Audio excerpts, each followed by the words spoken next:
Hello, my people.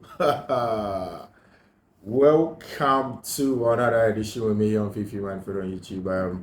I must say, I am very grateful getting to that time of the year again. And it's imperative that we say a big thank you to those who have been supportive of us. And who else, better else than you guys who have been in here supporting the brand, being very critical of it, and sending in your thoughts, your comments, and every other thing that I put you on. Say a very big thank you to you, and then best of the season to you. Best wishes. Take good care of yourself during this Yuletide, and don't forget to subscribe and turn on your notification here on Fiifi-Manfred on YouTube. I have an interesting stuff for you. So, post that game that Chelsea has played against Sheffield United, a host of people, Chelsea fans and then rival fans alike, are making it a saying that, oh, it is just Sheffield United. Of course, just Sheffield United. It's a team that hasn't won any game away from home. It's a team that has just gotten just 1 point away from home. It's a team that has struggled to keep up in the English Premier League in recent times, and have had to change managers, bringing in Chris Wilder. It's a team that definitely have not found their feet in the English Premier League. But hey, it is the reason why we do what we do. Constantly, we want to debunk the myth. And this is one of the sessions where we get to debunk a lot of the myth in that game. That makes us appear as if nothing really has changed with Chelsea and that it is just another team that Chelsea has beaten. But hey, first of all, just before we go on with everything, let me tell you something. Last season, I was part of the school of thought that thought that Graham Potter essentially isn't the fault of Chelsea. You remember that famous quote of Graham Potter where he said that he knows a lot of fans think that he's a problem, but then he promises you he's not a problem, and that there are real problems at Chelsea Football Club, and that with time people are going to know. And I think that with time people are getting to accept that it is just a phase where the club is in, where it is going to take some time for them to gel together, go, and then get into a unit that really understand each other, that have that base to go from there. And so yeah, I just wanted to point that out. And I remember at the time where consistently people would say, "Why are you defending Graham Potter? Where do you know him from?"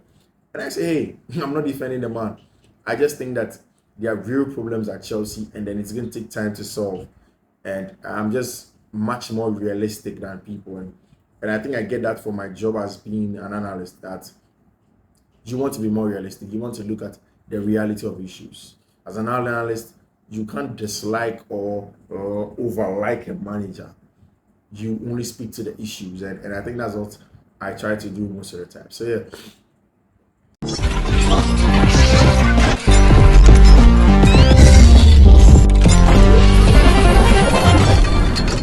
Let's get straight into it. So first of all, in the attacking third versus Sheffield, one thing did happen, and I'm going to, this is purely tactical analysis, so I'm going to come across with annotations for you in there. First of all, Chelsea were very dynamic, and then there was a lot of fluidity in attack. I mean, the kind of fluidity that I've not seen from the team in a while. A lot of fluidity, a lot of movement on and off the ball. And I think that large part of the movement on and off the ball was geared at one thing, spatial creation and occupation. So when somebody plays in a low block like Sheffield does play in, their biggest thing that they want to do is that they don't want to follow the ball. They don't follow the ball. They just deal with their man, because they know that the man comes with the ball. So you deal with your man in every zone. Now, what Chelsea did brilliantly well in that game against Sheffield in attacking third, and I think I saw that in the first opening of the game, is to try and create space, large space for incoming runners from deep to come and occupy, and then try and hurt Sheffield United. What that also did was to try and give the defenders of Sheffield United something to do, to pull them out of their shape, get them out, and that essentially will create space for Chelsea, and there's going to box penetration. And something that I think that if you watch the game for large parts, Mihailo Mudryk was always wide.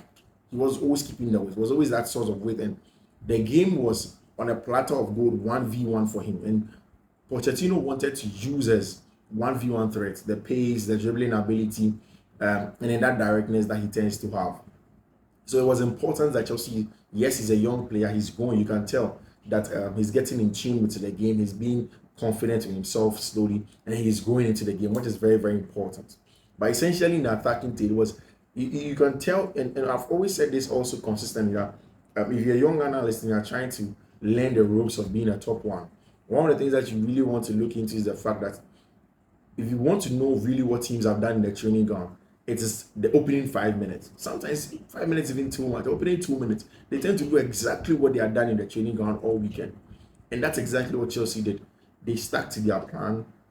They were trying to do everything that they had done on the training ground, the kind of moves that they had studied in attacking, how to open up Sheffield United. And you could tell that in the first opening, Chelsea got an opening and trying to get that done. Also, one of the things that was very, very imperative in the attacking phase was that Chelsea tend to have so the biggest threat, of course, in against a low block, and Chelsea have had this threat against a lot of the teams, is breaking down these low blocks, which is very important. One of the things that they did so well is to have players in close proximity. So a lot of the times in attacking third, somebody like Benoit Bellachile will come in there, Moise Caicedo, Mihailo Modric. Then the marauding effect of Jackson and Sterling was also in there, where consistently both of them will be moving. They will be moving so much so that they can have players close to them. So they will play quick exchanges, what we call the wall pass, quick exchanges, and then they run in behind. It was very, very important. A very, very important part of the game. And when you are close to each other, you tend to have the short passes, and the short passes will move the opponent from their shape. Then you can get some space to attack. So Chelsea did that very well. Again, apart from players being in close proximity to each other, one of the things that was very, very important, and I think, again, is one of the things that I ought to point out, is the fact that Chelsea, for the very first time in a long time, I've mentioned Benoit Bellachile's name, and in my last video, I told you how much of a brilliant player he is.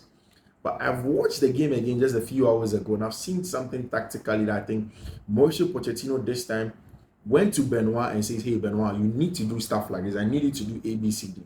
And it is the ball carrying ability of Benoit Bellachile from D. I told you about his pop passes, his line breaking passes, which in itself is brilliant and perfect. But it is the ball carrying ability that I saw in the last game, the last time I watched the match, where he will carry the ball from deep into the final third, play quick combination passes with Moise Caicedo and then Conor Gallagher in there to find space. It was so important. Now, ball carrying so important because sometimes, whilst Enzo Fernandez was brilliant, so I'm not talking so much about build-up because Chelsea's build-up is not questionable. It's one of the best that you can see, and I think that we saw Moise Caicedo in a box-to-box role for the very first time at Chelsea, and that game against Sheffield was his best. Brilliant box-to-box, carrying from Chelsea's first phase, carrying into the attacking third, making sure that he makes the game stick together as a player.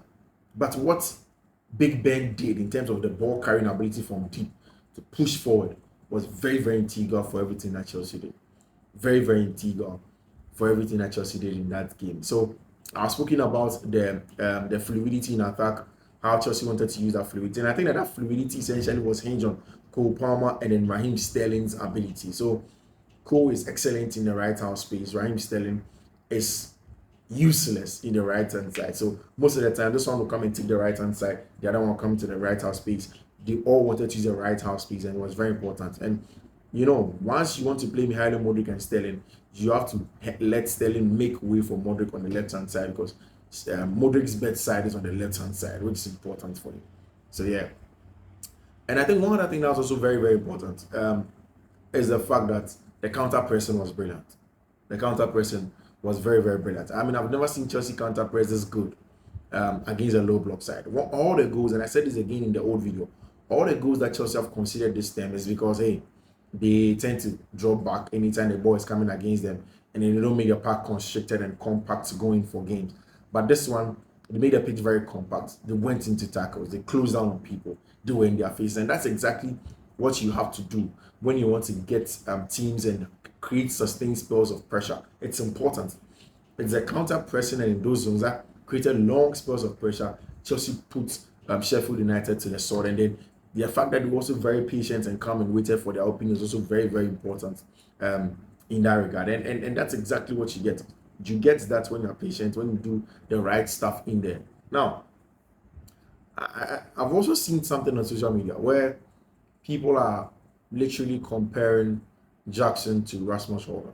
Yeah, I mean, Jackson has showed that he is, as it stands now, um, um, Erling Brutaland has scored about 14 goals this season. 5 of them are penalties.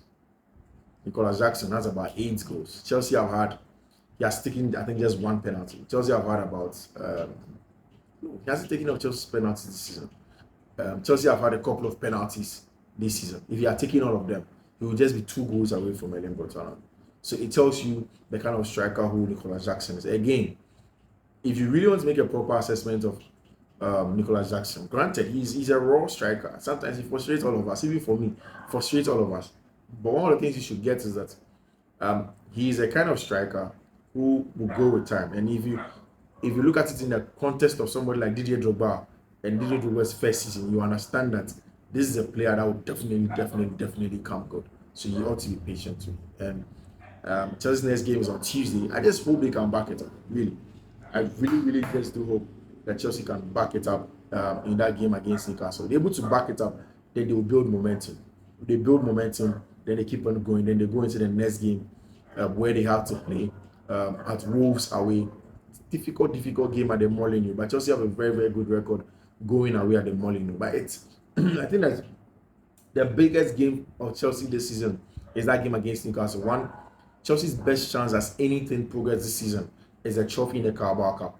And then you have Newcastle United right in front of you. Cup games are so important. That's the quarterfinal. You beat them, they are going to the semis. Stick together, get to the final, then you try and see if you can win a trophy. Very important for Chelsea, especially in the proper first season under Mauricio Pochettino. So yeah, guys, it's going to be important. Thank you very much, guys, for sticking with me. Merry Christmas once again. Thank you. My name is Fiifi-Manfred. Thank you for choosing me. If you're not subscribed to the channel, do so and turn on notification. Bye.